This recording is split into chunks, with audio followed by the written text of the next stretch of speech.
Cette année, l'iPhone apporte peu de changements et c'est vrai. On a l'impression qu'Apple ne s'est vraiment pas attardé sur cet iPhone 14 qui reprend quasiment tout de l'iPhone 13. Il y a qu'une chose qui a évolué, c'est le prix et est-ce qu'à 1019 € cet iPhone 14 et l'iPhone à acheter en 2022. L'iPhone est quand même l'un des smartphones les plus premium que l'on puisse trouver sur le marché et les annonces sont toujours très attendues ainsi que la hype lors de l'achat. À 1019 €, cet iPhone se doit d'être premium. Et il l'est, mais on a quand même le droit, à partir de 1000 €, de vouloir le meilleur du smartphone, puisqu'il est catégorisé en tant que tel. Et je parle pour le design, pour la partie logicielle, pour toutes les nouveautés. Eh bien, après un mois d'utilisation, ce n'est pas le cas. Ce n'est clairement pas ce qu'Apple a décidé avec cet iPhone. Il est simplement là pour compenser la gamme, pour laisser une proposition d'iPhone 14 moins cher à l'utilisateur. Si Apple souhaite proposer un iPhone beaucoup plus accessible, il y a l'iPhone SE, mais il y a également l'iPhone 12 et l'iPhone 13. Et cet iPhone 13 est toujours disponible sur le site d'Apple au même prix que l'an dernier. En fait, Apple n'a pas baissé les prix, mais les a laissés pour faire monter celui de l'iPhone 14. Et il posait très clairement les mêmes designs, donc pas de grands changements. On améliore tout simplement 2-3 petites choses par-ci par-là et on obtient un iPhone 14. Donc je me demande si c'est un iPhone 13S, un iPhone 13 reconditionné, un iPhone 13 Plus au final qui aurait très bien porté son nom. On fait de la tambouille à gauche et à droite et voilà, c'est OK, on a le dernier iPhone. Alors, de mon ressenti, après un mois, si vous êtes au XS 11 ou même voire 12, pourquoi pas faire le pas de sauter sur cet iPhone 14 et de se dire, bon, j'ai attendu assez de temps, mon iPhone a bien vécu et au final, je vais sortir les grosses améliorations. Mais si vous avez le 12 ou le 13, posez-vous la bonne question, est-ce que ça vaut le coup de dépenser de l'argent pour si peu? Cet iPhone 14 a un gros problème et son problème, c'est l'iPhone 14. C'est un iPhone qui manque de personnalité, qui n'a pas d'identité et qui est simplement là pour compenser une gamme avec laquelle on a l'habitude depuis quelques années à obtenir 4 iPhones. Et il est là pour remplacer le mini puisqu'une version Plus est présente cette année. Rien de plus, rien de moins. Apple a simplement compensé le manque d'un iPhone en recyclant son précédent iPhone. C'est une vision très claire qui peut correspondre à la marque. Dans tous les cas, on a le même design, la même encoche, les mêmes bordures plates. Le verre classique et non matifié, on a le même écran avec la même fréquence, donc 60 Hz face à l'an dernier. Même si c'est un très bon 60 Hz, c'est quand même présent sans évolution. On a le même taux de luminosité, la même vitesse de charge.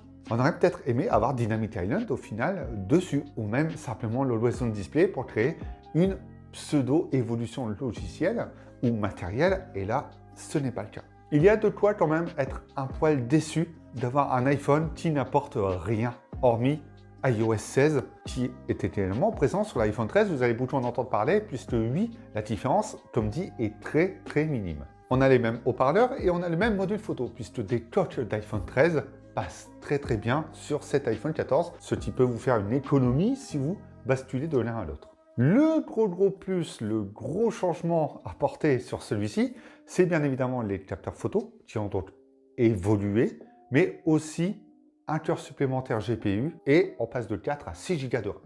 Est-ce que ça vaut plus de 100 € d'évolution? À vous de me répondre. Et est-ce que c'était franchement suffisant lorsque l'on utilise un iPhone de voir ce si peu d'évolution? Eh bien, je vais vous répondre très clairement non. L'iPhone 13 faisait déjà très bien le travail. L'optimisation d'iOS est déjà très très bonne. Et au final, ces 2 Go de RAM apportés vont, certes, apporter quelques petites optimisations, mais c'est tout.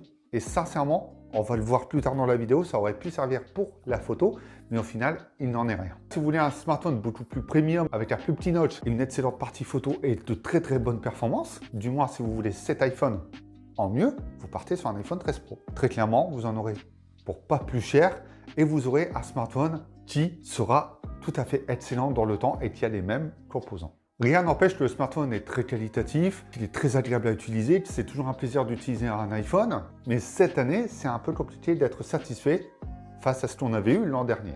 Parce que le fait de payer plus cher pour moins de changements, ça se fait grandement remarquer, et je ne peux pas dire cette année que cet iPhone est un excellent choix à faire. Même s'il a énormément de points positifs, il faut se l'avouer, on a l'impression d'être sur un refurbished d'Apple. Il y a eu quand même quelques nouveautés. Il y a eu l'eSIM, que l'on n'a pas en France. Le SOS satellite, que l'on n'a pas en France. De nouveaux coloris. Waouh, génial. Pour le prix, c'est super. On n'attendait que ça.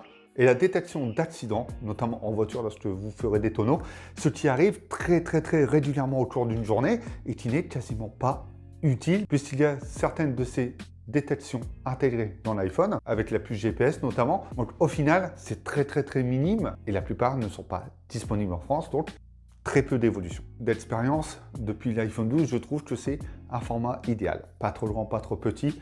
Le smartphone est très agréable à tenir en main. On sent qu'il est de qualité. Et en plus de ça, iOS permet d'avoir une expérience fluide au quotidien. Il n'y a pas à dire. C'est un très bon OS. Et c'est sur ces points que cet iPhone est très bon. L'écran de cet iPhone 14 est lumineux, mais pas aussi lumineux que l'iPhone 13 Pro ou même l'iPhone 14 Pro. Et ça aurait été une petite amélioration qui aurait fait plaisir quand même. C'est un très bon 60 Hz. On sent que la fluidité est présente, mais un minimum avec 90 Hz aurait présenté une légère amélioration également. Tu aurais pu être convaincante. Et ça aurait justifié une petite évolution du prix. Que vous jouez, que vous streamez, que vous allez sur les réseaux sociaux, enfin bref, que vous utilisez ce smartphone au quotidien, ce sera toujours fluide et appréciable.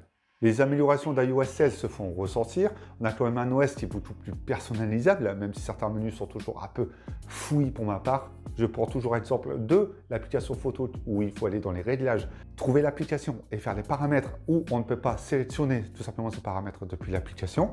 Enfin, soit il y a des choses bien et plus mauvaises sur iOS 16. Et la personnalisation, je trouve ça top, mais également une personnalisation un peu plus approfondie et avec un visuel un peu plus épuré. Que l'on soit fan ou pas, c'est mon point de vue. iOS est toujours aussi bon et la personnalisation, pour moi, n'est pas la meilleure chose qu'Apple aurait pu apporter en termes de nouveautés. En fait, cet iPhone ne déçoit pas. Il ne me déçoit pas. Il répond à mes attentes. Il est tout simplement ce à quoi je m'attendais, sans engouement et sans surprise. C'était prévisible et c'était également prévisible que certains éléments ne soient pas présents, comme l'Always On Display ou même le Dynamic Island, où on va faire quelque chose assez similaire. Comme au niveau logiciel, adapter le Dynamic Island sur l'encoche. Ça aurait été bien d'avoir cette petite pop-up qui s'ouvre lorsqu'on utilise certaines applications.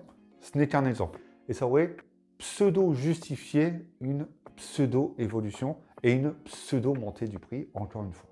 Il a réussi à me convaincre sur l'utilisation quotidienne, mais il ne me convainc pas sur le prix face à ce que l'on a entre les mains. L'autonomie est toujours aussi bonne, plus ou moins sur la même chose que l'iPhone 13. À 7-8 heures d'écran allumé, si on arrive à bien le pousser, et on arrive à faire quasiment 2 jours, si on n'est pas très gourmand, et une bonne journée et demie, si on l'utilise pas mal. Par contre, tentez une journée si vous jouez beaucoup, si vous streamez beaucoup, et si vous l'utilisez énormément au cours de votre quotidien. Et encore une fois, je félicite Apple sur la gestion de la veille qui est tout simplement excellente. Pour la photo, Apple intègre toujours ces deux capteurs photo 12 et 12 mégapixels, grand angle et ultra grand angle. Et également un zoom optique 2 fois et numérique 5 fois. Dans les faits, le capteur 48 mégapixels n'est pas forcément utile quand on voit les photos qu'on arrive à tirer avec cet iPhone et avec un capteur de 12 mégapixels en général qui est encore fortement utilisé sur d'autres smartphones du marché et notamment qui utilisent le pixel binding pour monter. De jour, les capteurs photos s'en sortent super bien. On a des photos détaillées avec une bonne retranscription de la scène, même si parfois j'ai trouvé que les tons étaient très chauds et surtout qu'Apple a toujours cette ambiance dramatique, chose que j'avais beaucoup moins constatée sur l'iPhone 13 et qui bizarrement revient sur l'iPhone 14. La colorimétrie, le piqué, en très bonnes conditions, les photos seront excellentes. Il n'y a rien à dire. Et de jour, on a également du flair, des halos et des artefacts présents. C'est quand même hallucinant. Face à l'iPhone 13, eh bien ça se joue à pas grand chose. Et il faut bien se l'avouer, l'iPhone 13 était excellent sur ce point. Quand même, pour le prix, j'ai trouvé des choses qui étaient inadmissibles sur la photo. Et je dis bien le terme inadmissible et je me contiens. Pourquoi? Parce que le mode HDR ne fonctionne pas très bien. Il y a certaines photos, que ce soit en intérieur ou en extérieur, il fait son travail, mais de façon vraiment irrégulière et parfois, eh bien, le cliché n'est même pas exploitable. Je prends un exemple en intérieur où on prend une photo de quelqu'un ou d'un objet et il y a les fenêtres juste en arrière-plan. Eh bien, il ne récupère rien et accentue l'aspect brûlé sur les fenêtres, ce que je trouve inadmissible. Un ami m'a pris en photo lorsqu'on a été boire un verre ensemble et on a même testé avec le Z Flip 4 et sincèrement le résultat était totalement différent. Il y avait une fenêtre à 4-5 mètres derrière moi et je pense que l'HDR aurait pu faire le travail. Mais au lieu de ça, il a absorbé tous les rayons de lumière, les a exposés en premier plan. On voit même un élément sur ce reflet de lumière qui est présent, mais pas à l'arrière. C'est quand même hallucinant et aberrant qu'à 1019 €, Apple propose un capteur photo qui n'est pas capable de gérer le HDR, de gérer la lumière et surtout, dans certaines conditions, de proposer ce genre de cliché. Pour ma part, je ne peux pas cautionner ce genre d'éléments alors qu'on paye un tel prix. Et le flair est également présent, que ce soit de jour comme de nuit. On l'avait un peu moins sur l'iPhone 13. Dès qu'on va prendre un objet plus ou moins lumineux, dès qu'on va être en face du soleil, dès qu'il y a un élément qui va refléter un peu le soleil, on va avoir du flair présent, plein de petits points lumineux, que ce soit de jour comme de nuit. Et ça, c'est aussi bien en photo qu'en vidéo. Je parlais d'un élément au début de cette vidéo, c'était le cœur supplémentaire, donc GPU, plus la RAM supplémentaire, comme le 13 Pro. Sauf que le 13 Pro a un mode RAW et un mode ProRes pour la vidéo. Et là, ce n'est pas présent, tout simplement, sur cet iPhone 14 et ça aurait dû l'être. Donc Apple limite encore une fois certaines fonctionnalités alors que les composants sont les mêmes sur deux iPhones, l'un sorti cette année et l'autre sorti précédemment. Le mode portrait, il est pas mal du tout, sauf que dans certaines conditions, eh bien, le détourage n'est pas hyper bon, il faut le dire également. De jour, ça passe beaucoup mieux qu'en intérieur, si c'est pas très lumineux, et de nuit, c'est la même chose. De nuit, le résultat est très bon, on a des artefacts présents, dans certaines conditions, on a du flair aussi, et ça gêne souvent la photo parce que le cliché de nuit est respecté, et en plus de ça, on a quand même une retranscription de la scène qui n'est pas trop dénaturée. La vidéo 4K 60 fps qui est très bien stabilisée, et en plus de ça, on a le mode Action Cam qui est présent et qui permet donc d'avoir une super stabilisation et ça fonctionne super bien. C'est toujours un plaisir de voir ce genre de fonctionnalité pour la vidéo, même si c'est déjà présent depuis plusieurs années sur d'autres smartphones Android. Comme je disais, le problème de l'iPhone 14, c'est l'iPhone 14. Il est présent juste pour compenser la gamme d'Apple. Il est simplement là pour proposer un iPhone 14 moins cher qui ne l'est pas vraiment. Puisqu'au final, l'iPhone 13 a encore tout pour lui et reste pour moi le meilleur choix que vous ayez à faire. Si vous souhaitez le dernier iPhone, eh bien, je vous dis très clairement, partez sur l'iPhone 13. Si vous venez d'un X minimum ou même antérieur, partez sur un iPhone 13, voire même un 12 qui aura le même design et qui s'en sort déjà super bien. Le 13 est pour moi une référence. Il apporte une très bonne autonomie, une très bonne partie photo, un très bon écran, toute l'optimisation d'Apple. Et c'est pas parce que 2 Go de RAM, un cœur supplémentaire et en plus de ça une petite amélioration photo présente qui n'apporte pas vraiment de grosses améliorations quand je vois le résultat, qui fait de cet iPhone 14 une référence. C'est dommage d'avoir un excellent iPhone, un excellent smartphone qui a du mal à se démarquer au sein de sa propre gamme, au sein de sa précédente gamme, mais également face aux autres smartphones du marché, notamment sous Android, qui peuvent présenter des choses bien plus intéressantes, souvent et bien moins chères. Si vous êtes pro Apple, que vous souhaitez rester sur un iPhone et prendre un iPhone plus récent, partez sur un 12 minimum, voire même le 13 qui est fortement à conseiller et évitez cet iPhone 14. Si vous partez d'un smartphone Android, un iPhone 12 peut être amplement suffisant si vous souhaitez profiter de la 5G, de ce même design, mais également de l'expérience Apple et qui se trouve bien moins cher. Le marketing avant l'utilisateur, c'est plus ou moins le résumé de cette vidéo et mon ressenti après un mois. Maintenant, c'est à vous de me dire ce que vous pensez de cet iPhone 14 et n'hésitez pas à le faire dans les commentaires. On se retrouve bientôt pour d'autres vidéos. Pendant ce temps-là, abonnez-vous, likez et surtout, prenez soin de vous. N'oubliez pas, amusez-vous avec vos smartphones.